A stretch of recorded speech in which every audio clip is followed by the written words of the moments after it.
ایک دفعہ ایک ملک کا بادشاہ بیمار ہو گیا۔ جب بادشاہ نے دیکھا کہ اس کے بچنے کی کوئی امید نہیں تو اس نے اپنے ملک کی رعایا میں اعلان کروا دیا کہ وہ اپنی بادشاہت اس کے نام کر دے گا جو اس کے مرنے کے بعد اس کی جگہ ایک رات قبر میں گزارے گا۔ سب لوگ بہت خوفزدہ ہوئے اور کوئی بھی یہ کام کرنے کو تیار نہ تھا۔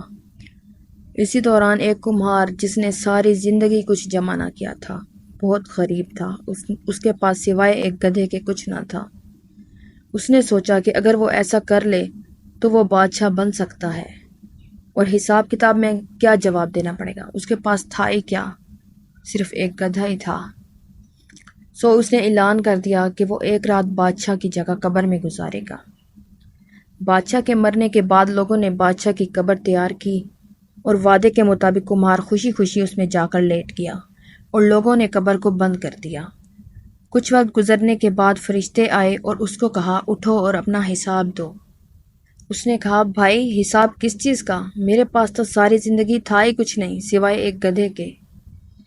فرشتے اس کا جواب سن کر جانے لگے، لیکن پھر ایک دم رکے اور بولے ذرا اس کا نامہ اعمال کھول کر تو دیکھے اس میں کیا ہے۔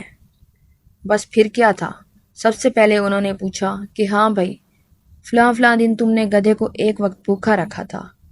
اس نے جواب دیا ہاں رکھا تھا۔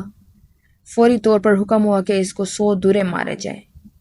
اس کی خوب دھنائی شروع ہو گئی۔ اس کے بعد پھر فرشتوں نے سوال کیا اچھا یہ بتاؤ فلاں فلاں دن تم نے زیادہ وزن لاد کر اس کو مارا تھا۔ اس نے کہا ہاں ایسا ہوا تھا۔ پھر حکم ہوا کہ اس کو 200 دورے مارے جائیں۔ پھر مار پڑنا شروع ہو گئی، غرض صبح تک اس کو مار پڑتی رہی۔ صبح سب لوگ اکٹھے ہوئے اور قبر کشائی کی تاکہ اپنے نائب بادشاہ کا استقبال کر سکے۔ جیسے ہی انہوں نے قبر کھولی تو اس کمہار نے باہر نکل کر دوڑ لگا دی۔ لوگوں نے پوچھا بادشاہ سلامت کدھر جا رہے ہیں؟ تو اس نے جواب دیا او بھائیو پوری رات میں ایک گدھے کا حساب نہیں دے سکا تو پوری رعایا اور ملک کا حساب میں کیسے دوں گا، مجھے جانے دو، اللہ حافظ۔